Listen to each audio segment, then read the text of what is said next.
Hello, this is Pat Callahan, the insurance elephant, calling from near Buffalo, New York, about 5,300 miles from Lagos. I enjoy listening to the InsurTech Business Series without Idamolo Loco because it proves that even though we are thousands of miles different, the insurance business is not that much different. The concepts and topics that are covered on the InsurTech Business Series, they could be handled the same way right here in Western New York State. So listen in. It's a great podcast, great global and local guests, and it just proves it's a small world for insurance. Hello, everybody. It's been an awesome weekend. I trust that you had a fantastic one. I did, and I have, I don't know if it's supposed to be like an announcement or it's just an exciting news for me. I'm going to be a discussant at the Chartered Insurance Institute of Nigeria this coming week. And Nice. It's, really exciting for me to, talk about digitization in the insurance industry and, the future of insurance. I would love to share the paper as soon as we're done with the conference. It will be interesting to have that conversation. But this is the news for me, and I'm really excited to do this once again. What about you, Damola? How's your weekend been? My weekend has been good. I'm happy for you. I'm happy to know you. It's a privilege. So it's great that you're doing this. I mean, you flatter me, thinking that I know that you have one fantastic upcoming event that you're obviously going to be a part of, and I'm here wondering, okay, for my role model, No. I'm happy that you're doing this, and I mean, it's testament to the amazing work that you are doing and the kind of impact that you're already making. So, I mean, kudos. That we are doing. Yeah. Yeah. So it's time for my own news. Yes. Yeah. Drum roll. Yeah, later this week, I'm going to be joining a podcast conversation with some amazing friends in America. I'm going to be joining Spot On Insurance podcast. Funny enough, it was one of the podcasts that I listened to when we wanted to start off, and it really gave me some inspiration. Yeah, as to how we're going to do our podcast, the kind of engagements that we'll have, and So they really helped in shaping that. So it's a huge pleasure that I'm going to be, featured on that very popular.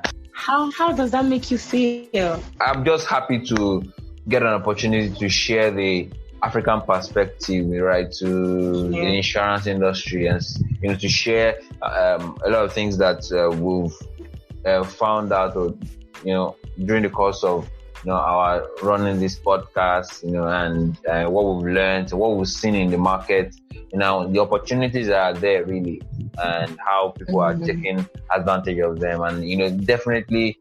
Technology has a role to play, and so we are beginning to see that mobile technology specifically can do a lot when you are looking at the emerging markets, right? So I'm happy about that conversation, and to see. Congratulations! Thank you.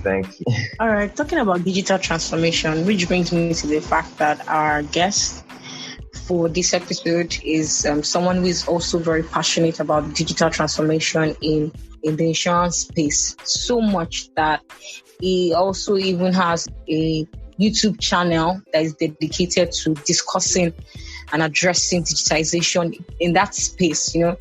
Most of the conversation has been how to partner upcoming insurtech businesses or startup, how to integrate with all of these processes, how to integrate with other applications and all of that. So is someone who is obviously very knowledgeable about digitization in the insurance industry, and his name is Frederick, and we hope that of course the conversation is actually going to, spur more conversations about digitalization in Africa, digitization in the world globally, generally. Yeah, Frederick Bisbeard. Yeah, I think I got. Yeah, I think I got his name right. And yeah, Yes. I always pride myself on in getting people's name because I don't like them getting my name wrong. So that's why I just say Damola, right? So Frederick is a thought leader in the space. When it comes to digital transformation, especially when you are talking about the insurance industry, and he's been doing that for a number of years. And he's currently in the UAE and doing a lot of amazing work in that space. And funny enough, when we were speaking with him some weeks ago, he was actually at No Takafo. Between then and now, he has moved to another. Of course, if you understand your onions, you'll be, sought after. Yeah, definitely. So congratulations to him anyway. Yeah. So he's ED of Digitalisation at Daman National Health Insurance Company right now in UAE. So we had a very interesting conversation, and I'm sure that a lot of us would learn many things about digital transformation that the insurance industry needs to take advantage of. And also talking about Takaful insurance as well, you said some really interesting things about the benefits of that Takaful can bring to insurance for Africa, especially when you are looking at the emerging markets. So yeah. All right, so we'll take a short break, and after that, we're having a conversation with Frederick. Don't go anywhere.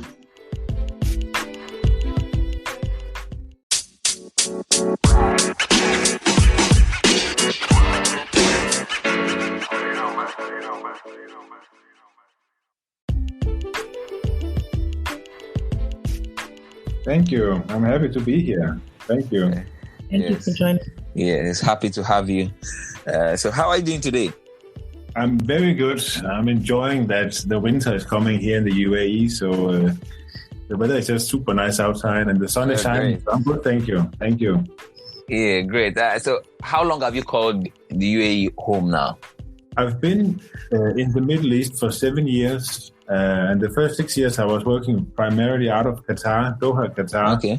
But I was running a business in the UAE as well, so I've been traveling to the UAE for the last 7 years. But I've been living here permanently for a year and a half now.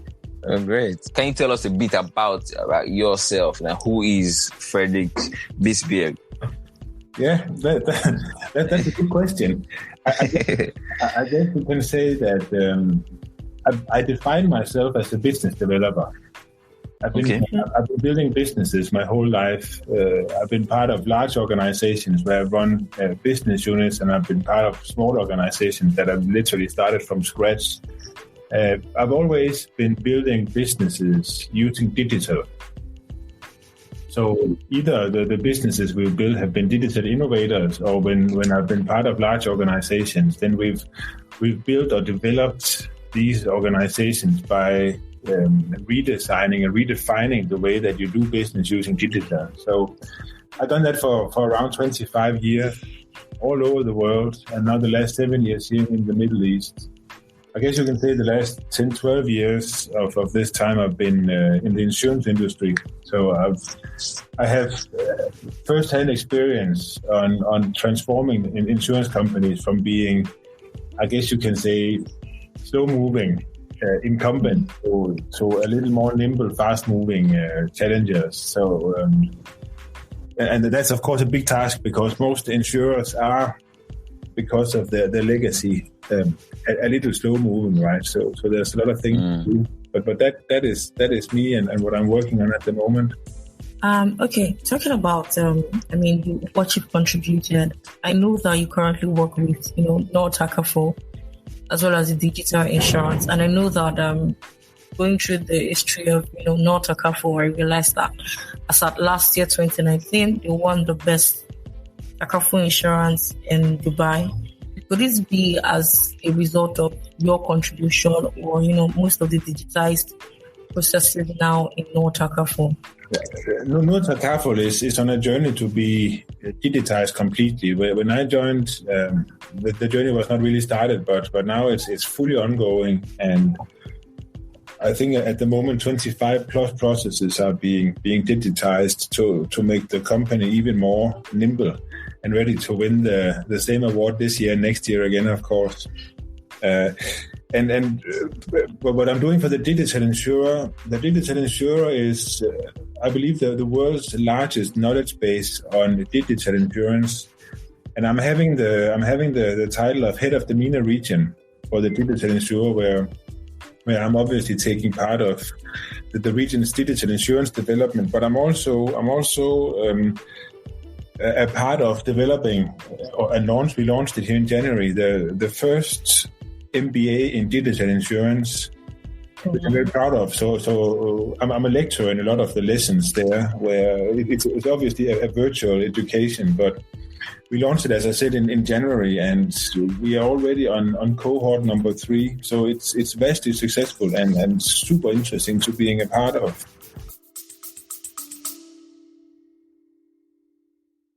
Hey, this is Brian Falchuk from Boston, Massachusetts in the United States of America. I want to give a shout out to the InsurTech Business Series, Falumi and Damala. What you are doing to help move the industry forward in the African continent, but also more broadly for the industry at large, is so incredibly important. As I think about the future of our industry, it's conversations like the ones you're having that will help us move forward. So congratulations on the success of the show. Please keep at it.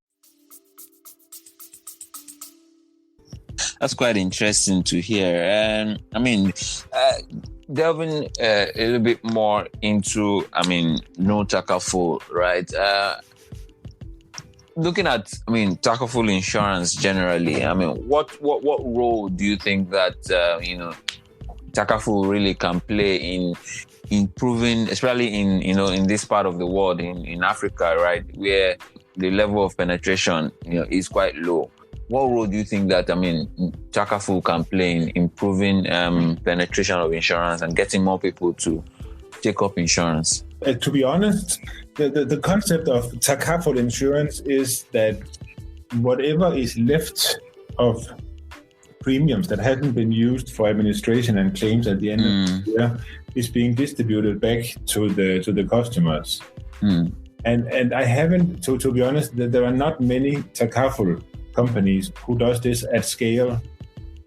So customers, they typically choose a Takaful company simply because of their belief, because they're Muslim, want to make sure that it's compliant what they're doing. I think if Takaful has to go, outside the Islamic world, you will have to focus much more on this mutuality, on this, that yes, if we have 200 left, then we will distribute these 200 amongst our customers, and we will actually do it. Because not many operators, they do that today. So if Takaful is going to be more accepted, I would think then you would need to build that into the concept to a larger extent than you do today, and maybe even move a little away from calling it. Of course, you have to call it Takaful, but maybe not emphasize it so much, because a lot of non-Muslims, they wrongly believe that Takaful is not for them. They think only Muslims can have Takaful insurance, which is not correct. I think it's a question of how you brand it, and it's a question of attracting customers to this mutuality where you're actually paying some money back at the end of the year. I want to ask a question about what you just said. We have people question Takaful in Nigeria, and a lot of people that purchase conventional insurance often wondered, why would I go ahead and invest in Takaful? Why would I buy Takaful insurance when I could just go ahead and buy? So how exactly have you been able to deal with some of this challenging factors? Yeah, I think it's a very good question, right? Because if you don't want to buy insurance for religious reasons, then, why would you buy Takaful? And then it can only be competing on exactly the same as conventional insurers are competing on. You cannot, there's nothing else, right? Unless you do this mutuality. Because the foundation of Takaful business is based on the Islamic triple bottom line, which is focusing on people, the planet, and profit. Profit in the sense that it's money goes back to the people. But and for me, it's a very worthy cause, and you could create a takaful company based on that brand value. But I haven't really seen it done yet, to be honest. Okay. But that would be one way of differentiating yourself. With the pandemic, right? I mean, we saw around the world where a lot of insurers were going on to return premiums. Some part of the premiums, the car insurance premiums, to their customers, because these customers were not using their cars during the lockdown, right? And so, that's an element to it, right? And that really just tells of the fact that a lot of things, especially with the pandemic, would definitely begin to change. And speaking of that kind of change, there are a lot of talks around, digitalization and digital transformation. Digital transformation is a buzzword around the world in insurance right now. Is it a real deal, or is it just hype? Oh, that's a fabulous question. It's both, right? In the sense that if you want to survive in the future as an insurance company, you cannot survive with the existing legacy systems and the existing slow-moving processes and bureaucracy that I would dare to say 99% of all insurers they have. So you need to do something, and that something you need to do is what you say yourself, the buzzword digital transformation. I also think it's a buzzword. For me, it's just a question of redesigning the way that you work in the company, but using digital to redesign it. So you do it one process at a time. It could be from quote to claim in car insurance process, for example. Then you digitize that, and then you can take your LPO process and digitize, or your claims payment process. But you do it one or two processes at a time, so you don't rip the carpet away under the people in the insurance company. So I think you need to do it, but you also need to get away from the buzzword and just roll up your sleeves and start working on your processes, because that's all it takes. Digitize and optimize your processes, and you're very well on your way to a new and smarter insurer. Yes, I know that you mentioned in one of the YouTube channels, one of the YouTube videos rather, about digital transformation done right. And from what you said now in terms of building up processes digitally, what would you rather advise? I know that, there's been a lot of questions around whether to build in-house or to buy those applications. So what exactly would you advise? The advice will be depending on the situation. But what I can say is that the markets will continue to move and fluctuate really, really fast following the pandemic. And you are responsible for creating a company that is capable of fluctuating or moving fast and flexible with the markets. Otherwise, you won't continue to make money. Because so when you're looking at build versus buy, I think that it's in the fewest cases where you have the time and the luxury to build it yourself, because it takes longer time.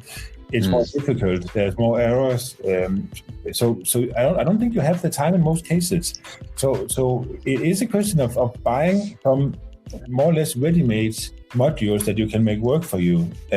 What you should build is most probably what you can call the middleware between your core database system and the front end that the customers is using. This middleware is where you connect everything with each other. And if you have a strong middleware, then it's fairly easy to connect these, ready-made solutions. And then if you can do that, you're also capable of changing your company quite fast with the changes in the market. That's quite interesting. And many of the times you don't have the time to build, right? And definitely, if you are going to be leveraging more of taking up ready-made solutions and adapting it to your reality, right? It means that insurance companies will be looking to, partner a lot more and reach out a lot more, and things like that, right? So partnering has not been kind of like a strong point for the insurance industry prior to now.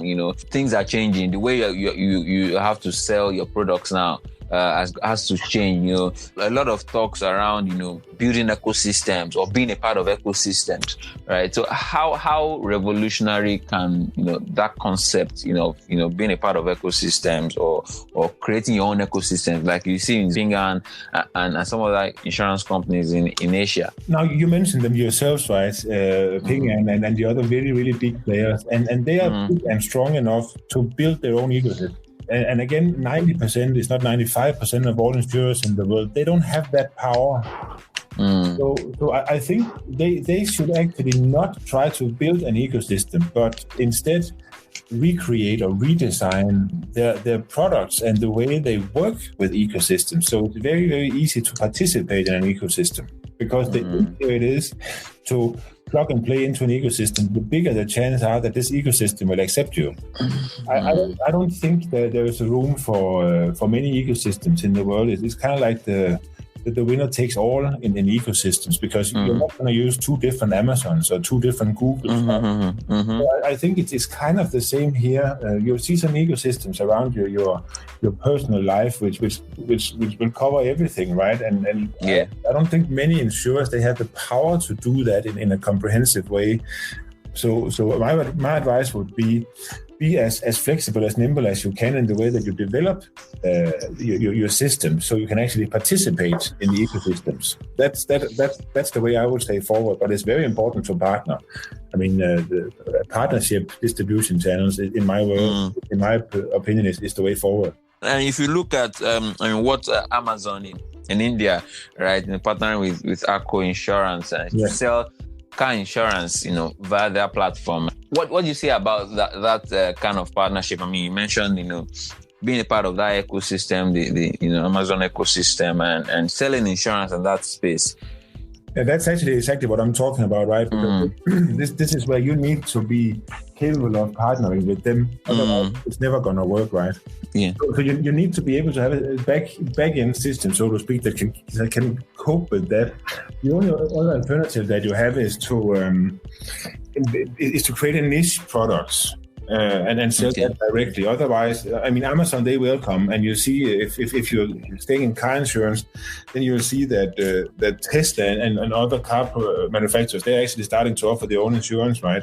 So the only thing you can do there is make sure that you may have a better insurance product that you can embed into that solution with the manufacturer. I think you as an insurer must think distribution partnerships in the future, not only focus on trying to go direct or through brokers alone. Okay, so how do you think that this is going to affect, I mean, aside from even the telco industry, generally insurance industry, now that you have fintech or insurtech organization coming up and they are getting right the distribution channels as opposed to what the big insurance companies are supposed to do? How exactly do you think most of these partnerships play out? Okay, so I know that I have a bigger distribution channel and I have wider customer space, like Amazon mentioned by Damola, you know, and do you think that they would overtake that market space, or you think that there's just, again, like they've partnered with the insurance company, or over time, these guys are probably going to take over the insurance? I think it's important that the insurance industry take a step back and do a realistic assessment of their own products. Because to be very frank, nobody they wants to buy insurance. It's a product that nobody wants, honestly. Because you buy it, it's a product you buy that you hope you will never use.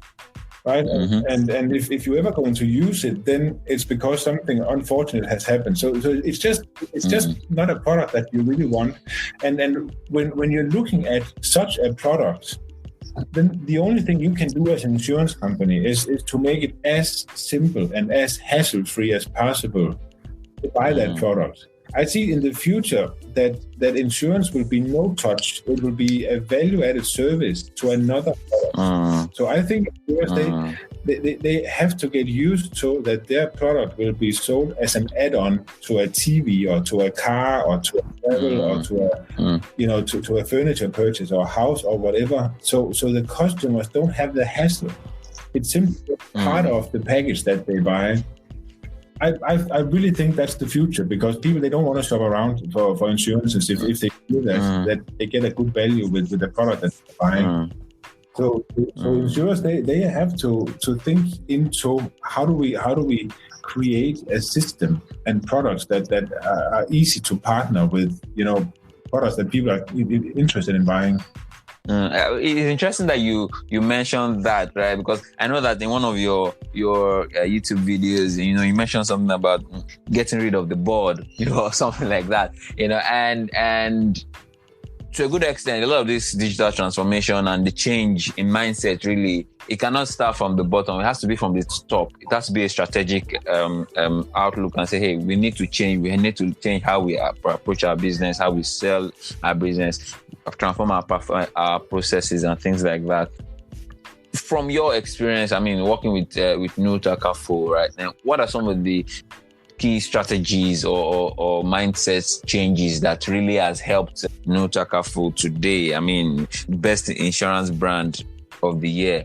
What are some of those key strategies or mindset changes that has helped your company to be as successful as it is right now, especially in the UAE?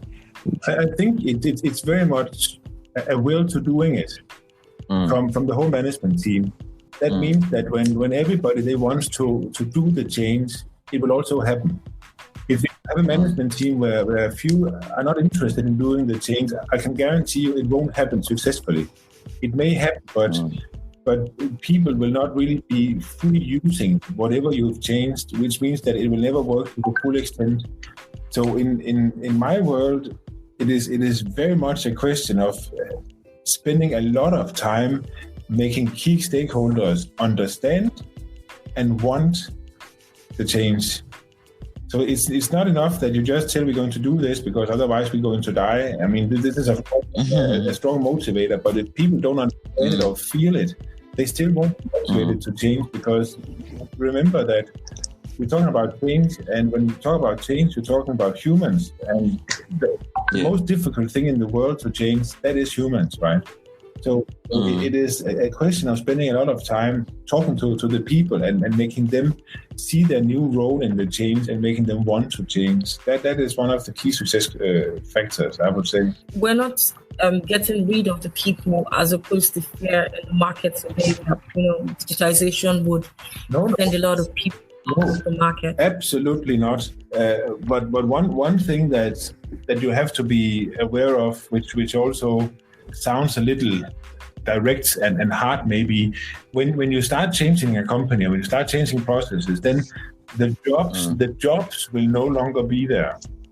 But you will still need people for other things, because you will need people to run the digitalization initiatives. You will need the people to build the new world of the insurance company. So you will need the people, but you will need people in another role, which means that you have the time and money on reskilling, educating your team. That is important to understand. So I wouldn't say as a net, you won't see a huge reduction in people in a company that you transform, but you will see a huge change in what the people are doing, and the new roles of the people is this reskilling, re-education, so they can work with the company to build the future and to increase the sales and profits. Hi everybody, my name is Bente and I'm the founder and CEO of MTech, and we are based in Kenya. I am very passionate about the disruption of the insurtech space, and together with our model MTech, we are actually serving insurance platform and also white label solutions for the industry. Please keep on listening to Insurtech Business Series podcast, and I hope to see all of you at the conference in December. You shared a post sometime, and it was about the fundamental skills of intentional learning and the career advantage. Like you said, by the time you start changing all of these digital transformations and things like that, some jobs will definitely be lost, right? But then the people that are going to be needed need to be reskilled. They need the skills of today are not what are going to be needed for tomorrow's work, right? No. So So where does digital insurer coming in all of this, and what kind of opportunities, lie in that space? For example, where, a lot of the principles and things that we know about insurance has been how it has been. There's not so much knowledge about digitized insurance and things like that. A lot of people are writing books now, and we'll talk about your book later on. But what kind of vacuum exists there, and what role do you think that means, for example, the digital insurer is playing?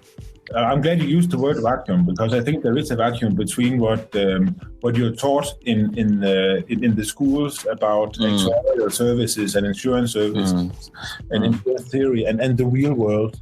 And that's why I'm proud of being part of the digital insurer, because I actually feel with this MBA we've created, we are at least closing some of the gaps that are between what you learn in the school and what you need to know when you get into the real world.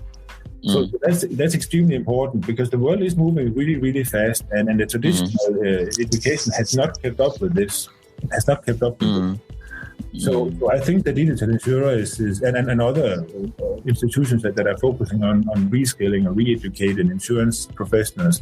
I think it's necessary, because it's difficult to get the established schools to change their curriculum fast enough to the world. So I think you'll see a split in the established schools. They will still teach the basics, the core basics that we need to know in order to do our jobs, but then you will need to take the next step in your education, so to speak, by connecting something that changes more frequent, more rapidly with the market changes, like the digital insurer and what have you. Can you tell us a bit about your book? Again, in my experience, there is no education, there is no books about how to do it. There are a lot of books about what you should do and how you figure out what to do. But right now, as of today, there is no book that A, takes COVID and the pandemic into consideration, and B, actually takes you by the hand and leads you from, choosing what kind of insurance construct your company should have and actually implementing it. Simple guide, no high-flying, super smart words or anything. It's a practical guide to how do we actually change our incumbent insurance company step by step to become a more agile and nimble insurer that can react with the market changes. So that's why I wrote it, because I have experience in this for the last 20-25 years. And I can see, especially the insurance industry right now is in great need of some manual, if you like this. I think before we let you go, I know that people that are probably listening to this conversation, but for me, I'm particularly interested, especially for the digital insurance MBA, and it will be important for people to know how they can sign up to that. Then also for your book, if people could actually get, the link to purchasing the book. The website of the book is the same title as the book, and it's called insurancenext.org. So it should be fairly simple. So the title of the book is Insurance Next and then .org, and that's where right now, if you go there, you can sign up to be reminded when it's released on Amazon, and also. If you want to know more about the MBA, then the easiest thing is actually to go to Google and then write the digital insurer, and then you'll be taken to the website, and that's where you can find more information. That's great. It was a pleasure speaking with you, and we look forward to reading your book. Really, we've had Rob Galbraith on our show. We had Brian Falchuk.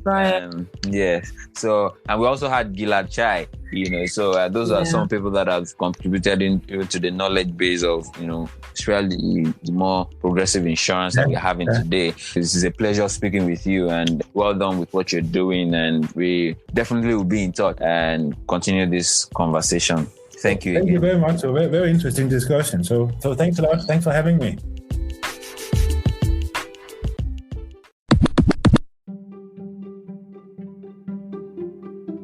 Hello and welcome to the news update.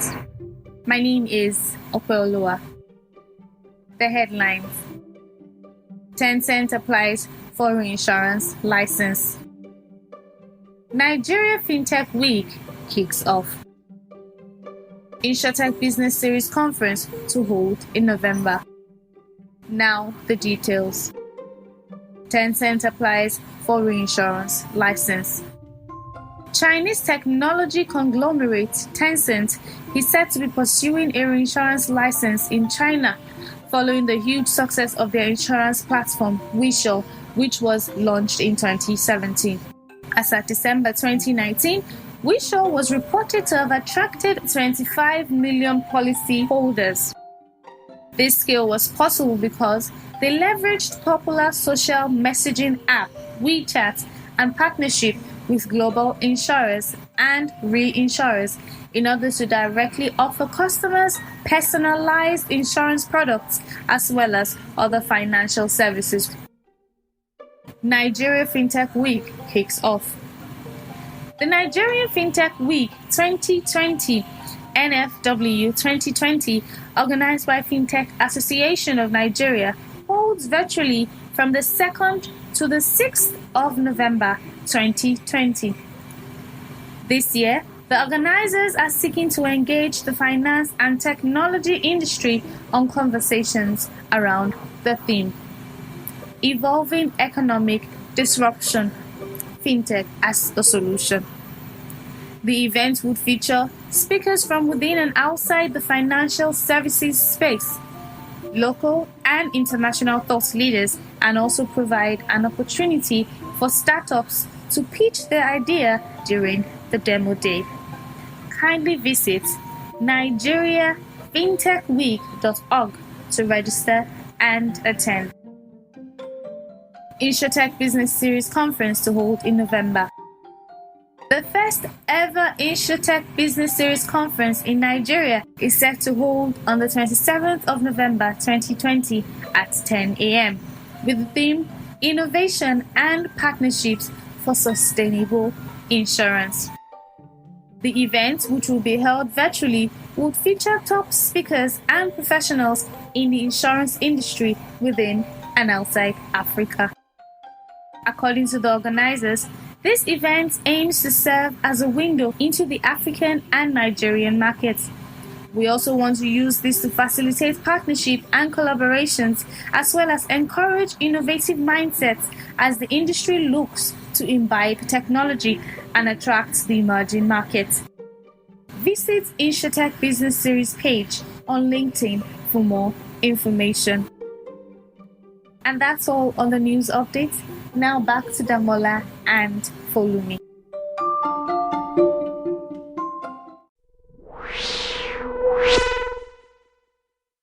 Hi, InsurTech Business Series. Thank you for the good work that you're doing. Your podcasts are always interesting, thought-provoking, and educational. I am Ines, and I'm following you from Johannesburg, South Africa.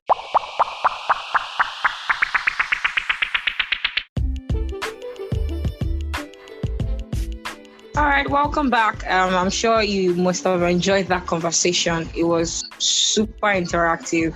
Takafu is one part of Nigeria that is still budding.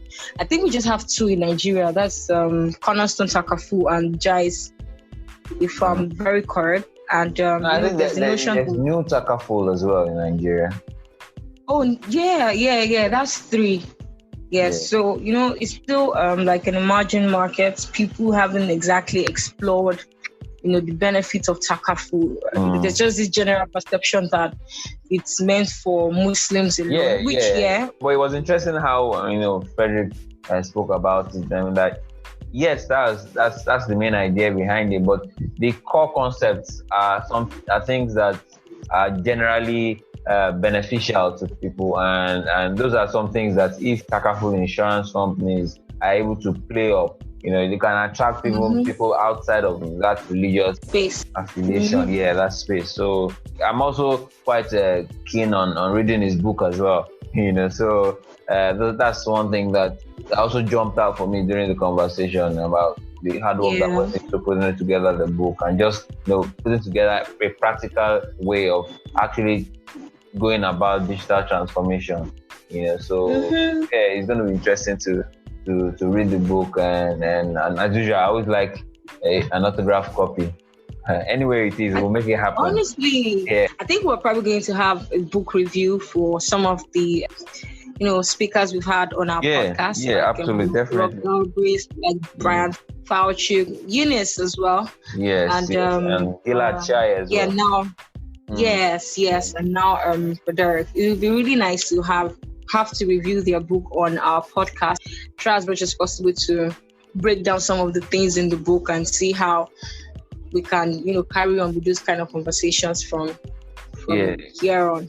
Yeah, it's true, because at the end of the day, these are new sets of knowledge, right? And these are not the conventional insurance that we've always known and things like that. And so these are materials that are relevant to the now and the future, right? So it's important that, as many of us who are listening now, we go out there and actually learn or read, get some of these books. We can always share links to some of them, and get them and read them. Open your mind to the possibilities of technology, as well of digital, how digital creates more opportunities for the industry as a whole, for insurance companies or the stakeholders in the insurance space, and then for even the individuals. You remember that he spoke about the digital insurer, that they offer a program on insurance, digital insurance, how digital insurance is being done,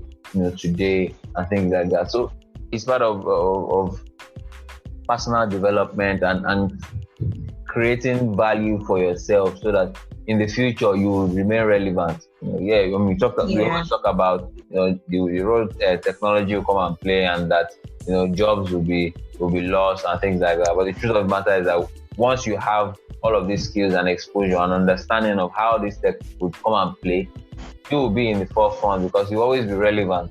Because you have skilled yourself. Because of that knowledge, that knowledge base acquired over time. Yes. All right, guys. Thank you very much for listening to our podcast again. We keep saying thank you, because we know that we are increasing in numbers every single day, and that's because of you. So again, thank you so much for staying tuned to our podcast, for listening, for giving your shout outs, and for also supporting us the best way you can. Also, it's important that you're aware that our conference is coming up on the 27th of this month. Whoop, whoop. And it's going to be interesting, it's going to be educative, and of course we expect that some of the discussions, burst action items that would further transform the insurance industry. And I don't think it's something that anyone would want to miss, because we have a lot of power-packed speakers and discussants at the conference. I'm even excited already as I'm talking about this, because I'm really anticipating how this is going to turn out. And it's virtual, so everyone is invited. It's free. So we want to have a conversation about innovation and partnerships for sustainable insurance. We want to see how innovation can play a huge role, and partnerships as well can play a huge role when it comes to insurance, and not just insurance but sustainable insurance as we go forward, as we target the emerging markets, as we look to create new products for the new customers, as we look to improve the market penetration, as we look to increase the trust that the people have in insurance industry, to look to create more value even for the Nigerian and the African GDP, and also using insurance as well to pull people out of poverty.